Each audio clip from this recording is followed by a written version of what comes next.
Okay, it appears to be working. I gotta charge these. So, let me see, what do we got here?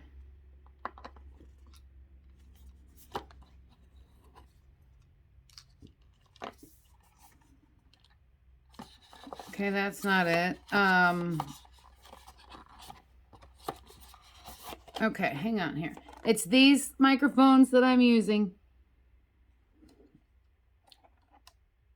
Yeah, I'm going to link it. There should be a link. If you're seeing this video, there should be a link either on it, in it, down, around it, comment on it, somewhere in this video. If I'm doing this right, you should be able to link and go buy these same microphones for a small amount of money to get great quality audio on your videos. Quality audio on your videos. That's what you need. Keep them charged. That's my advice. Okay, now, what did I do with the chargers? I tell you what, Jack. If it's not one thing, it's another. And if everything wasn't all black cords on a black table, on black boxes, on black, and my eyesight sucks. So now I can't even find what I did with the little chargers of this thing yesterday when I unplugged them to plug Wyatt and I in. I thought I would have put them back in the box. Oh, there they are. All right, so we got two. We can plug that doodly-doo in there. And we can plug this doodly-doo right in there. And then I need 2 more USB ports for charging stuff. Blessed. Hashtag blessed. Hashtag blessed. Hashtag favored more than most. Hashtag totally blessed and favored more than most. Hashtag first world problems. Hashtag you're smarter than most. Hashtag you're going to be all right. Hashtag calm down, Angie. Hashtag I need another charger box thing.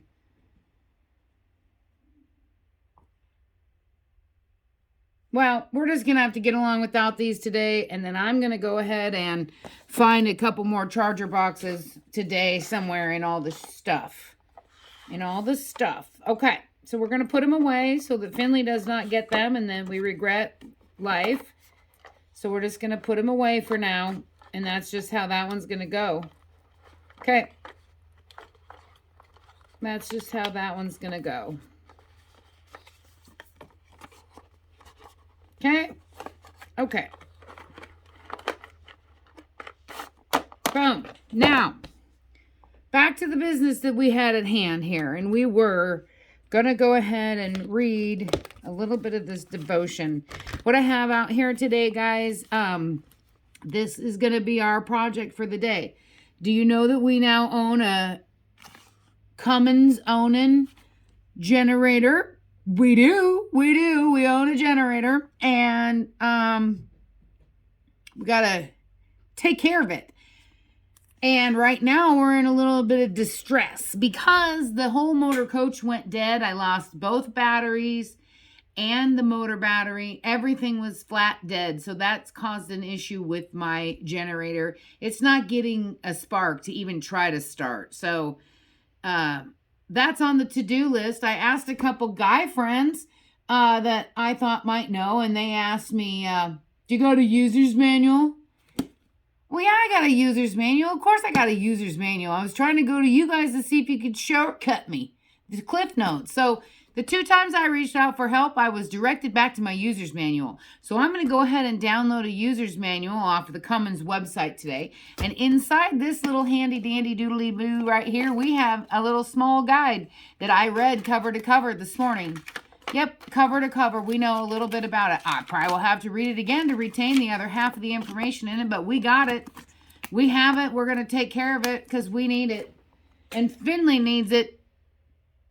We need it for Finley. Because look.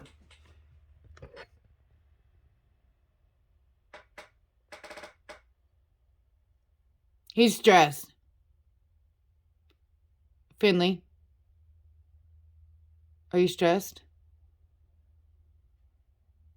Should we maybe later go to the dog park? Maybe. Maybe later. Okay?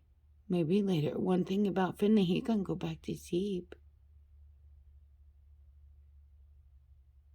Yeah, he's gonna go back to sleep. Mom's gotta work. And then we can maybe go. Okay. Anyway, we're gonna do devotions first. And I work. Yeah. I do have a job. I do. I have a job. I have a really good job. I have a great job. I have a job I absolutely love. I get to work with a whole bunch of people that I absolutely love too. And you know who you are. So there's that. Okay. So this is what's on the docket for today, but let's go ahead and get going on this. Back to this shadow and light situation we have happening here. Yeah, we'll go like that. We'll go like that, that. Mm-mm-mm. Mm-mm-mm. Mm-mm-mm. Mm-mm-mm. Mm-mm-mm.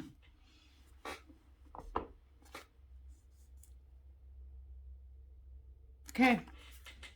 Shadowing God's light. It says right here. You guys ready? When Elaine was diagnosed with advanced cancer, she and her husband Chuck knew it wouldn't be long until she'd be with Jesus. Both of them treasured the promise of Psalm 23 that God would be with them as they journeyed through the deepest of the most difficult valley of their 54 years together. They took hope in the fact that Elaine was ready to meet Jesus, having placed her faith in him decades before. At his wife's memorial service, Chuck shared that he was still traveling through the valley of the shadow of death. His wife's life in heaven had already begun, but the shadow of death was still with him and with others who'd greatly loved Elaine. As we travel through the valley of shadows, where can we find our source of light? As we travel through the valley of shadows, where can we find our source of light? The Apostle John declares that God is light. In him there is no darkness at all. And John 8:12, Jesus proclaimed, I am the light of the world. Whoever follows me will never walk in darkness, but will have the light of life. As believers in Jesus, we walk in the light of his presence. Our God has promised to be with us and to be our source of light even when we travel through the darkest of shadows. What valley have you been walking through? Which of God's promises provide light for your journey? Loving God, thank you for your promise to never leave me. I trust you to be my strength, my provision, and my joy throughout my life. For further study, read The Promises of God at discoveryseries.org/Q0105.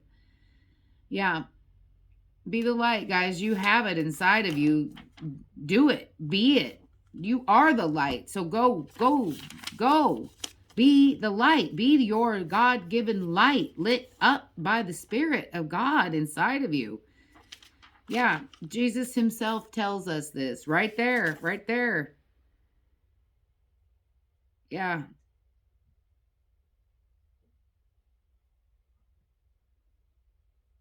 Yeah.